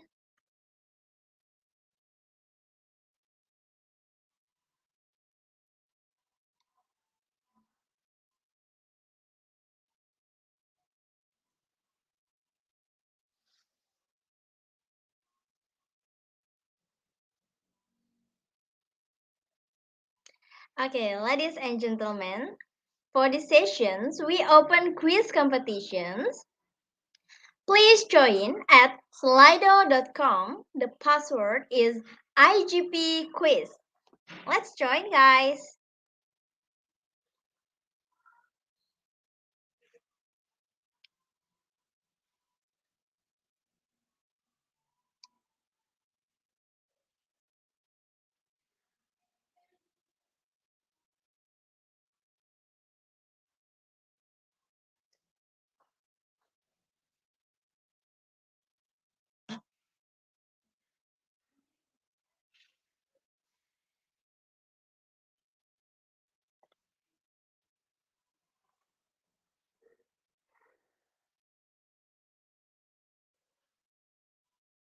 Okay, so the first questions here.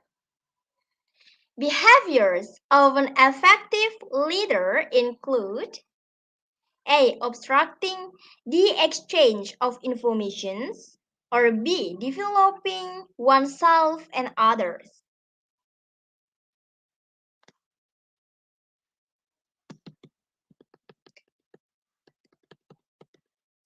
For the first questions, the true is A or B, guys. Okay, the truth is B, developing oneself and others. Okay, next question. For the second question is what type of leader do you want to be? A, motivated, or B, encouraged? Okay, what type of leader do you want to be? Motivated or encouraged? And the truth is, okay, the truth is motivated. Okay, next questions.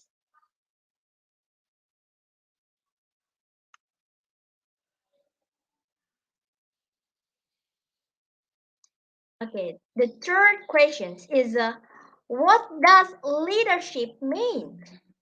A, the actions of leading a group of people or an organization, or B, the ability to boss people around to get your objective done. A or B, guys? And the truth is, okay, the truth is A, the actions of leading a group. Okay, next questions.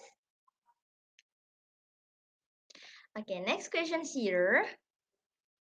Cursive leadership entails A, keeping people on task, or B, keeping people controlled.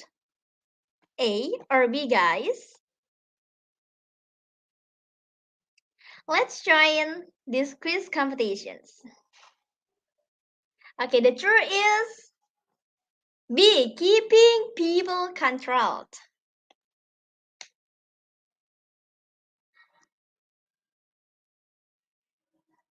Okay, next questions. Which is an example of leadership? A, Imani doesn't make a plan for getting her homework done every night. Or B, Mia wants to fulfill her potentials to the best of her ability. A or B, guys? Take it your answer.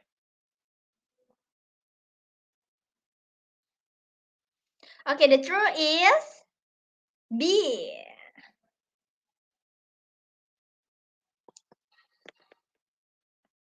Okay, next questions.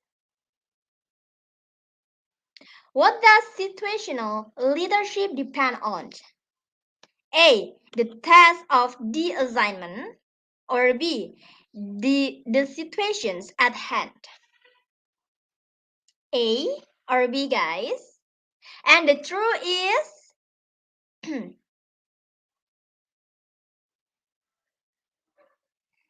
B, the situations at hand. Next questions.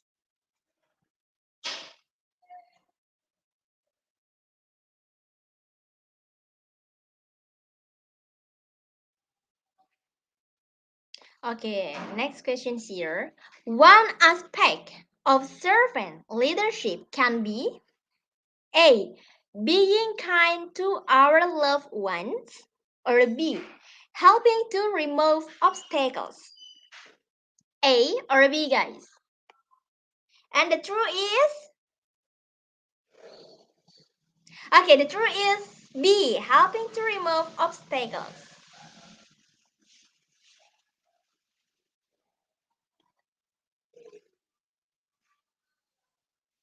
Okay, next questions.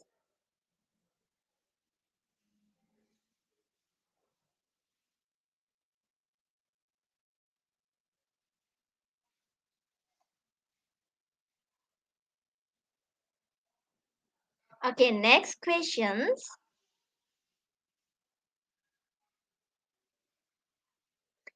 Okay, here. Authentic leadership is when you A, promote negative behaviors, or B, are guided by your values and beliefs.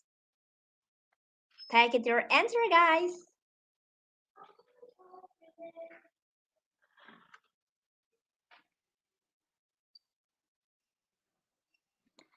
Okay, the truth is, jing jing jing. Okay, the truth is B. Are guided by your values and beliefs.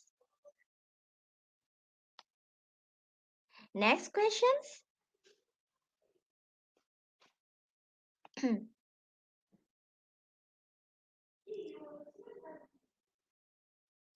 Okay, which of those is a management and leadership skill? A. Motivations or B. Planning? Motivations or planning, guys? And the truth is,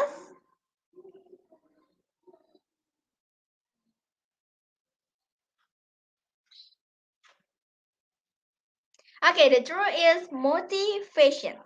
A.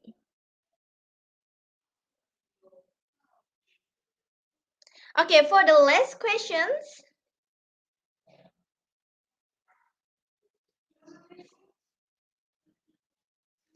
what type of skill is leadership?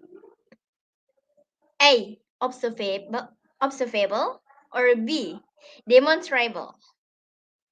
Take it your answer, guys. Observable or demonstrable?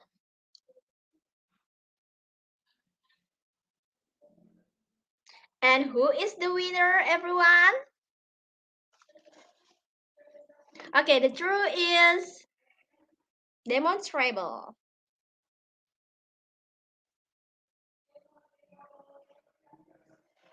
Okay, congratulations, Dennis Guento Serso.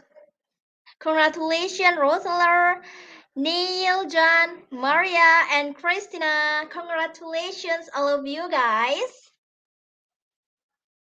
Congratulations, quiz competitions winner top 10.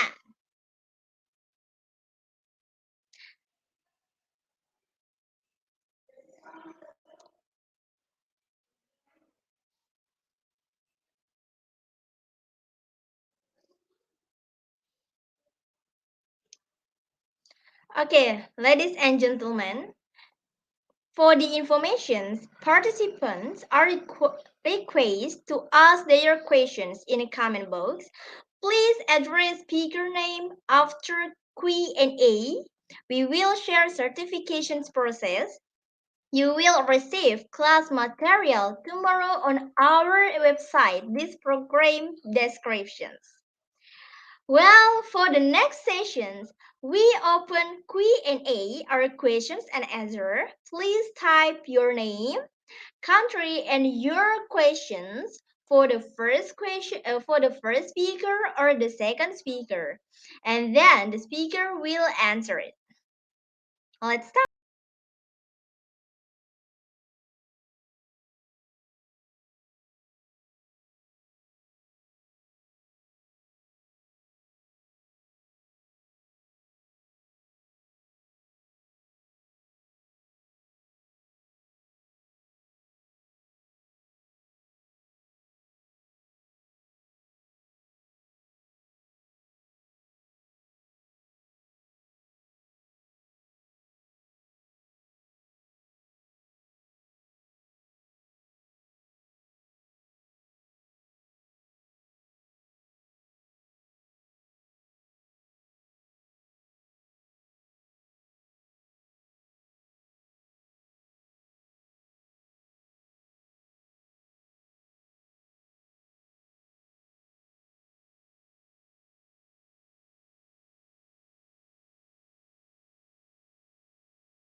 Okay, ladies and gentlemen, for these sessions, we open Q&A or questions and answer. Please type your name, your country, and your question for the first or second speaker, and the speaker will answer it. Okay, for the first question here from Mr. Ferus to Miss Malika Maharaj. The question is, imagine as a leader you have a clear vision, an effective roadmap, and a team that understands but. However, there is still no palpable progress. What seems to be wrong? Time is yours, madam. Hi, Feroz. I hope I'm saying that correctly. Thanks for the question. So, if there's no palpable progress or things seem to be stagnating, it means that when the planning was being done or the vision was being set, something is misaligned. So, probably the articulation or the communication aspect. So, everybody's not understanding what this vision is. So, if you say the vision's clear, then Mhm. it could, you need to check if everybody understands firstly what that vision is. Um, and not just a perception that they understand, because sometimes you think everybody understands, but there are aspects that people may not understand. So, not the whole vision, but probably aspects of that vision that are now becoming stumbling blocks to this. So, understanding where those roadblocks are. Is there 100% alignment? The other thing that could be stagnating the progress is the buy-in. So is everybody convinced on this journey or what it is that's being sold to them or where are we going? So is everybody on board that yes, we are going straight and after 100 kilometers, we're going to turn left. And maybe some people are thinking you're turning right. So is everybody aligned? So if they're not aligned, that means we're all not going in the same direction and you're out of sync with each other. So instead of going like ants work in a line, if we're not in that formation or that line and people are going in different directions, that's where your problem could be as well. So it's ensuring we're all aligned and everybody has 100% understanding. This is where we're going and this is how we need to achieve it. Also, then, and Val touched on it as well. It's the we. Are we all on board? Because sometimes we all say we're on board, but we need to do that check-in. Are we really all on board? And these simple things could become the stumbling blocks as to why you're not making the progress that you're looking for.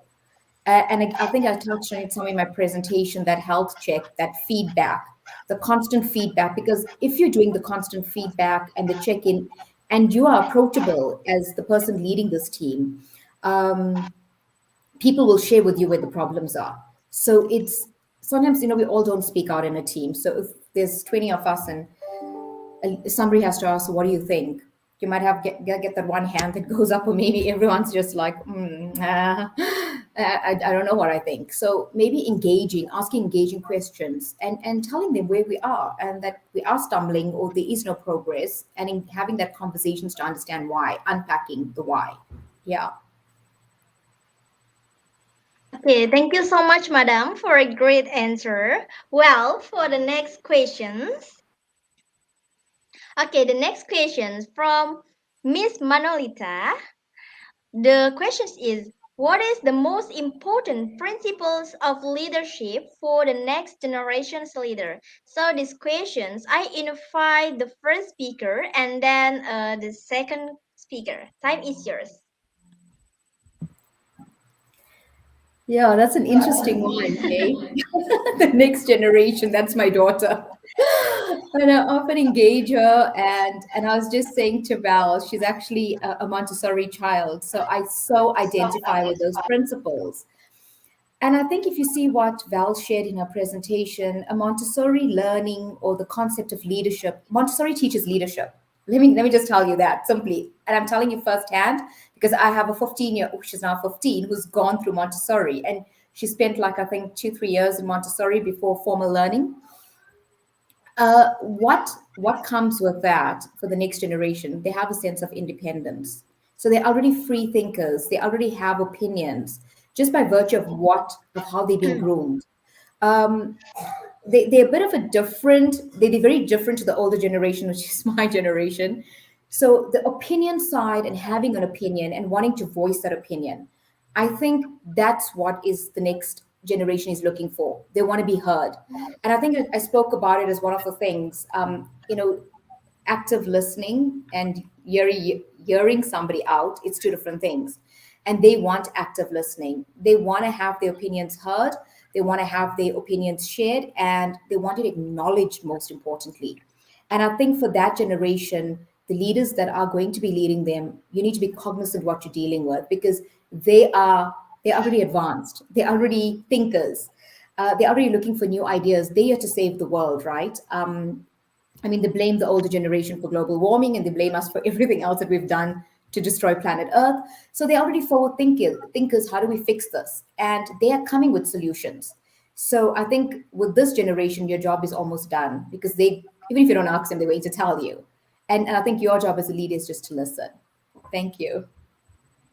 Thank you so much, madam. Then I invite the second speaker. Time is yours. Thank you. Well, I echo 100% what Malika just said. And I would add a couple more things. And I believe this is exactly, no, I don't believe, I know that this is really my calling to ignite and enlighten the spirit of humanity, because we are all infinite beings of light. And this new generation or current generation really doesn't have a label.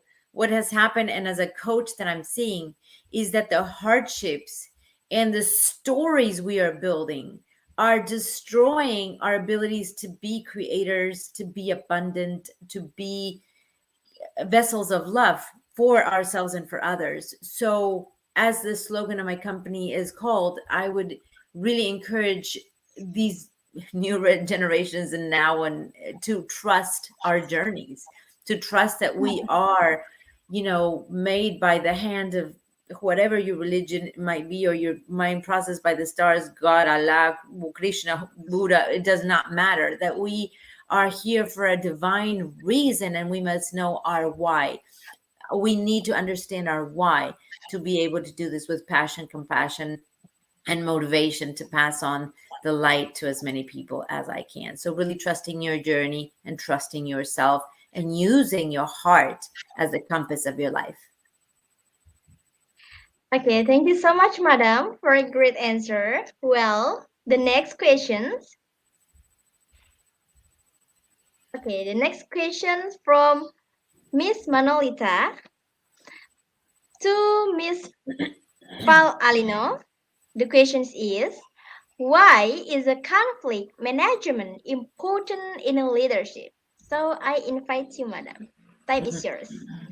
Thank you for that question, Manolita, and I love it.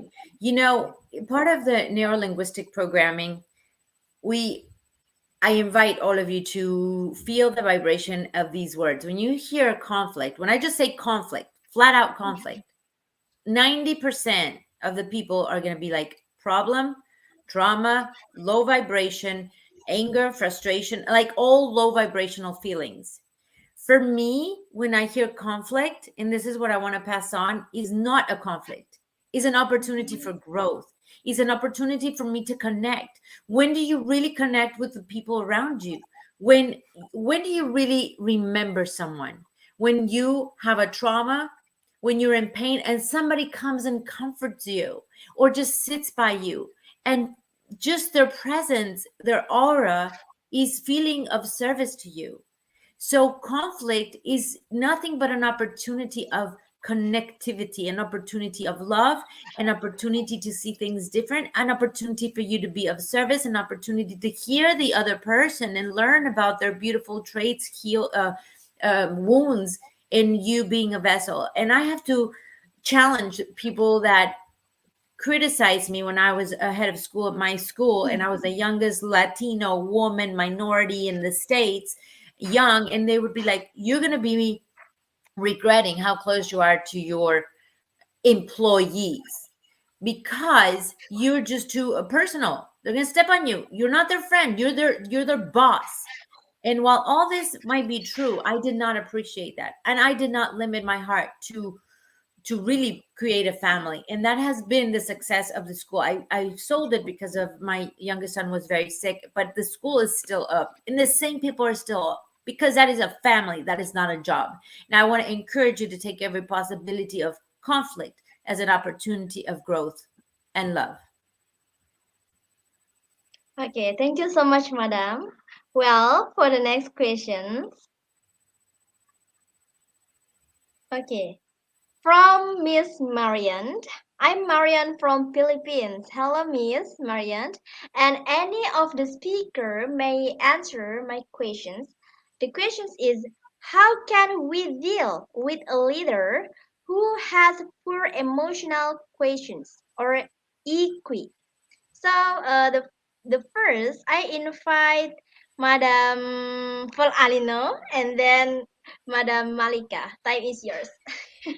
Thank you, Marianne, for your question.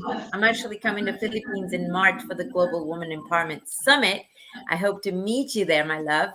And here's the thing: when we're already labeling our leader, he or she has a poor emotional. I can't even pronounce quotient. That's a new word for me. Like just like a poor emotional persona and person who is unbalanced with their emotions. Who are we to be judging that? When somebody's in lack and when somebody is in fear and is not being their most uplifting seventh soul, I ask you, what kind of light can you be for that person? How can you approach this person differently? How can you ask the questions of contribution and connectivity? No one is a poor nothing. No one is a bad nothing. The where we do not rise as one is when we think that the other one is ABC, because everything that happens to the other person happens to you when we think one, when we think unity, when we think equality, when we think as one. So the more you label that person, the more you see faults and traits. Those are the things, my sweetheart, love with all compassion. I say, turn around and look at what kind of vibration you're bringing into this world, because what we see the faults in others are usually, sweetheart, something that we need to work on ourselves. And I say that with the most uplifting heart. So lots of inner work, lots to learn from your leader.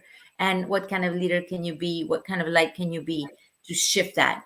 Because one can change the world. One does. One can make like all these amazing, beautiful leaders like my Mother Teresa, people, Martin Luther King, and all these incredible leaders. It takes one person to do the shift. So I'm going to challenge you, Marion, to change that and shift that and ask the questions, then help your leader come out of whatever closeness he or she might be in.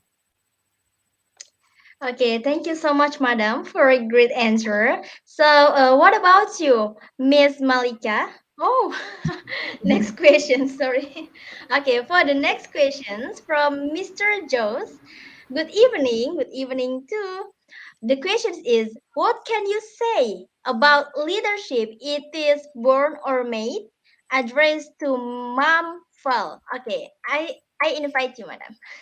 Thank Time is you. Thank you so much. And I'm sure we can both answer this because there's so many aspects of that. And when I think we both agree, right, my friend, is like everybody's born somewhat some sort of leader, but we are told that we have to build it. And these limited beliefs is what why it takes us such a long time to find the light within ourselves. We are all made by the grace of a divine energy, and just by that gift we have something to share. Now, you become stronger when you put the studies, when you become present, when you serve, when you educate yourself, right? But there we are all beings of light, and we are born in this way. So you can module, change, rise, shift, grow, expand as time comes with experience. Obviously, experience it helps. But so many children we see also in Montessori environments that they are that leader already, and then we already know like they're going to do something incredible. So those things are not taught; they're ignited in you. It also, of course, my love, it depends on the environment that you are born around with and the adults that you are around with. This is why Montessori principles are key. The most important is the prepared environment and the prepared adult. So if by any chance you or anyone hearing this feels in any way or sense that you are not that leader that you really want to be, is more about that, your environment and the people around you, because I believe in you, and you're an incredible leader. Okay, thank you so much again, Madam. Okay, next questions from Mr. Marlon. The question is, to mom fall again. Okay, the question is, how are we going to manage or handle a team member who is not cooperative and having a bad attitude from the Philippines? Okay, time is yours, madam. These questions I love. Marlon, thank you so much. He is not, again, the attitude. You must look at this person like just a person who's hurt, a person who might be broken. How are you going to handle? How are you going to comfort? How are you going to embrace? How are you going to lift his spirit? If we keep on labeling our people, if we keep on labeling the people around us like they are having a bad attitude doesn't come out of grace. If somebody's having a bad attitude, is your opportunity to be of service to someone else. So we're not born in this way. The attitude comes from trauma, drama, and hurts and pains. It is so easy to shift this. It is so easy. Please remember, use your heart as a compass of your life. Instead of judging and labeling, be observant, present, and whole. Be a spirit, be a light, and see how you can be that one person who shifts the spirit of this person. He or she might just need a friend, might need somebody to vent. Maybe this person hasn't done the healing, doesn't have a support system. The stories are endless that I have found when people are angry, in fact, judging, in fact, saying things that are not true. It's an opportunity for us to be the light in others. So please, I encourage you to get close to the heart of this person, and I can tell you that that is where the shift comes. Okay, thank you so much, madam, for a great answer. Okay, ladies and gentlemen, time is over. Hopefully, we can learning something new and we can implement for this life.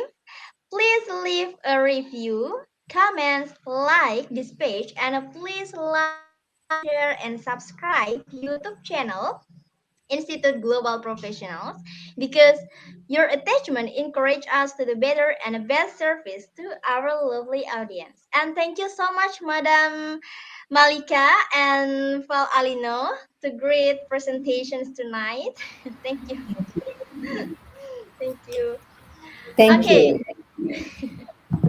Okay, ladies and gentlemen, here for the informations. The first step, today's certifications process.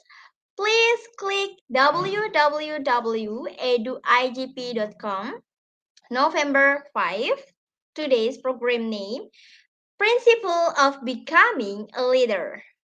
Without an account on our website, you can visit, but you cannot do anything functionally.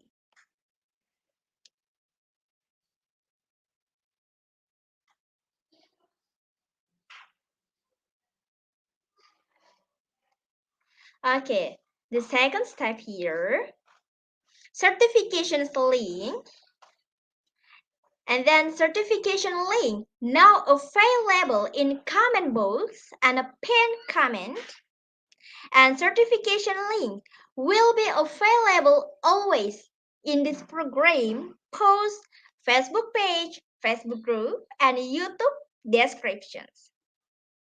Okay, for the informations without an account on our website you can visit. Okay, next, certifications process here. You can claim your certificate in two ways. Direct link from comment box, pin a comment, plus descriptions. Or if you are not able to click this link, please directly browse www.eduigp.com for all information together. Find today's program, then the process are safe.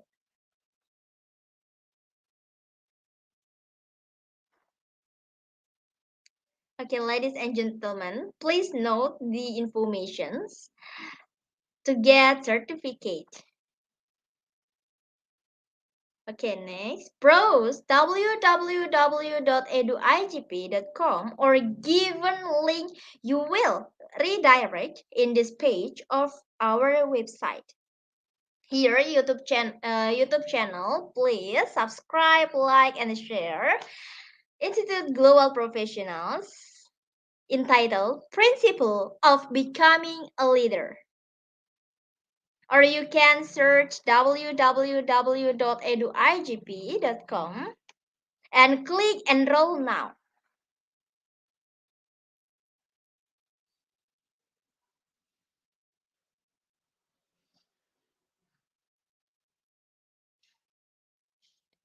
If you are new, create your account. If you have an account, then log in directly. After that, find the seminar title and get enrolled. Please click www.eduigp.com and log in. For informations, without an account on our website, you can visit, but you cannot do anything functionally. Please remember. Okay, today's certifications process. www.eduigp.com, November 5. Please note, screenshot or tag note. Here, certificate code required today program name, principle of becoming a leader. Okay, once again, principle of becoming a leader. The code is IGP 7372. Read it again. The code is IGP 7372. Without code, no one is eligible for a certificate. With code, you can claim your certificate anytime. Without an account on our website, you can visit, but you cannot do anything functionally.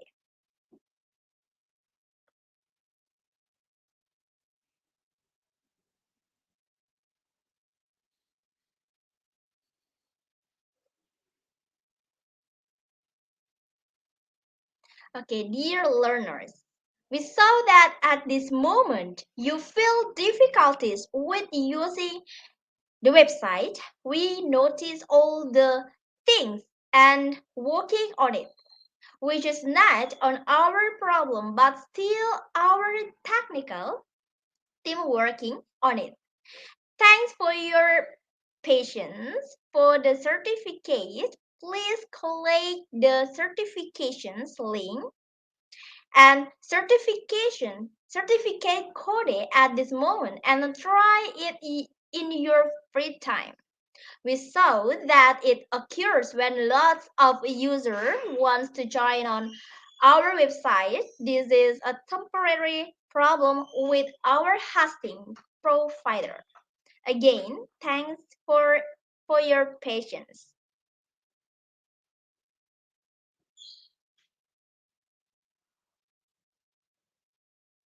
Okay, please remember guys, today's program name, Principle of Becoming a Leader. The code is IGP 7372.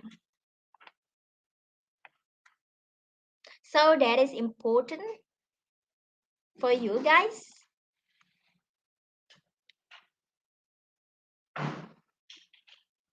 Okay, next question, next information here. With code, click get your certificate. Our core team members, okay, you can join our live. Sorry. Okay, ladies and gentlemen, again, thanks for your patience and thank you very much for your join this program. And for the informations, dear learners, we saw that at this moment you feel difficulties with using the website. We notice all the things and working on it, which is Not our problem, but still our technical team working on it. Thanks for your patience. For the certificate, please collect the certification link and certificate code at this moment and try it your free time. We saw that it occurs when lots of user wants to join our website. This is a temporary problem with our hosting provider. Again, thanks for your patience.